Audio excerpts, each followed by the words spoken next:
เขามาเฮ็ดให้เจ็บเกือบตายขอบใจน้องหลายที่ทิมไอให้อยู่กับน้ำตา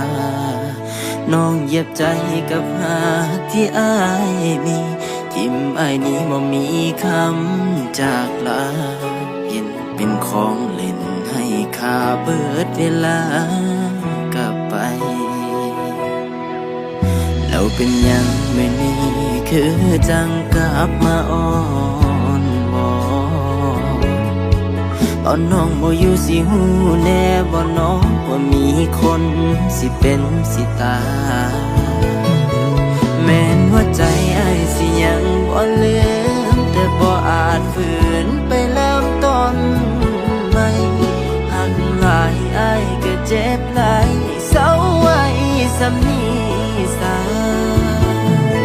มันอ้ายสิหาคือโทษแห้งสำใดก็กลับไปบ่ได้อีหลีย้อนหนังสือเล่มเก่าที่เขาเคยมีตอนจบเจ้าเขียนใส่ไว้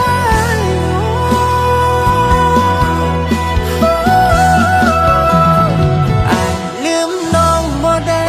แต่ให้กลับไปคงเฮ็ดบ่ลง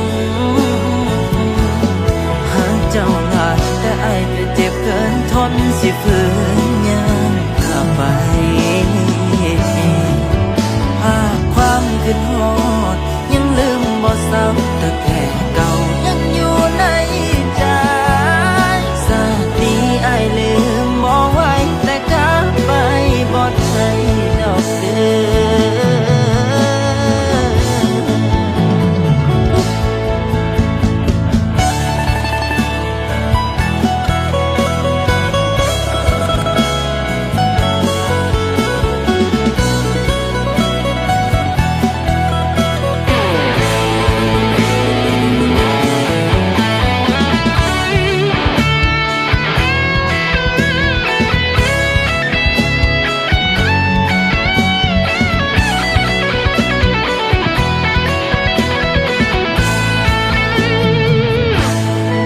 มันอ้ายสิหาคือโทษแห้งสำใดก็กลับไปบ่ได้อีหลีย้อนหนังสือเล่มเก่าที่เขาเคยมีตอนจบเจ้าเขียนใส่ไว้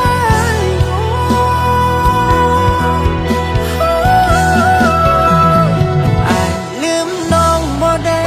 แต่ให้กลับไปคงเฮ็ดบ่ลงเจ้าหลายแต่อ้ายก็เจ็บเกินทนสิฝืนยังกลับไป